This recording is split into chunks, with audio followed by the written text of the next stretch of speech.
ఈసరికి ప్రతి అవతాతకి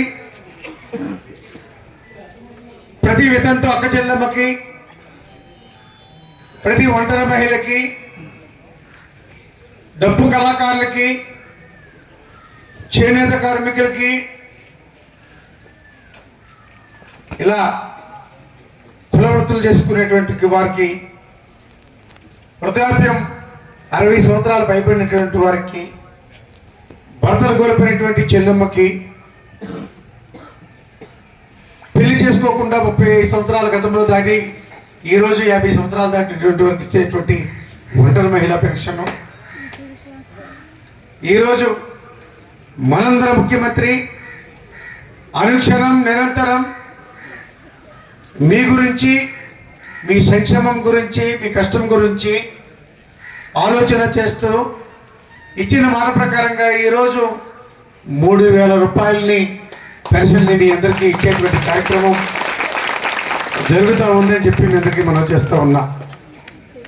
ప్రతిరోజు కూడా 100 రూపాయలు చొప్పున నెలకి 30 రోజులైతే 30 రోజులకి కూడా 3000 రూపాయలు మీ చేతుల్లో పెట్టేటువంటి కార్యక్రమం.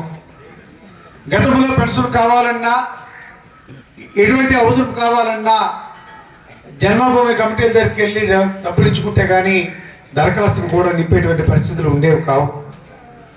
ఈరోజు మనందరం ముఖ్యమంత్రి జగన్మోహన్ రెడ్డి గారు ముఖ్యమంత్రిగా ప్రమాణ స్వీకారం చేసిన దగ్గర నుంచి కూడా అప్పటి వరకు ఉన్నటువంటి దోపిడీ ముఠ ఏదైతే ఉందో జన్మభూమి కమిటీలని పూర్తిగా పక్కన పెట్టి మన ఇళ్లలో మన వాటిల్లో ఉన్నటువంటి పిల్లల్ని 10th క్లాస్ చదువుకునేటువంటి వారిని వాలంటరీ వ్యవస్థను తీసుకొచ్చి మన గ్రామాల్లో సచివాలయం పెట్టి సచివాలయంలో తగినంత సభ్యుల్ని ఉద్యోగస్తులుగా పెట్టి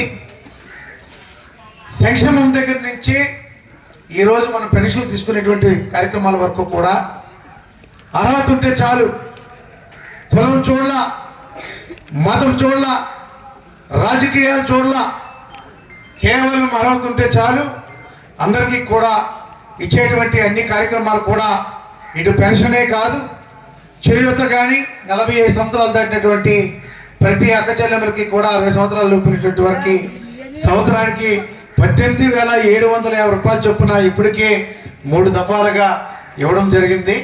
ఇక 4వ దఫా ఫిబ్రవరి 5వ తేదీన ఈ చేయూత కార్యక్రమాన్ని కూడా 4వ విడత కూడా ఇవ్వడానికి జగన్మోహన్ రెడ్డి గారు సిద్ధంగా ఉన్నారని చెప్పి అందరికీ మనం చేస్తూ ఉన్నాం.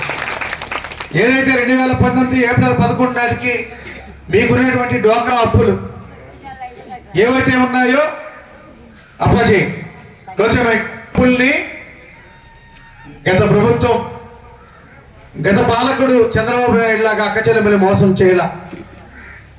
ఎక్కడ కూడా మీ గౌరవం తగ్గకూడదు, ఏ బ్యాంకుల్లో కూడా మీ పరపతి తగ్గేటువంటి పరిస్థితి రాకూడదు. మీకున్నటువంటి బ్యాంకు లెక్కలన్నీ కూడా నేను తీసుకున్నాను. ఒక్కొక్క గ్రూప్ నుంచి మీరు గౌరవంగా బ్యాంకులకు వెళ్ళి చెల్లించేసుకోండి.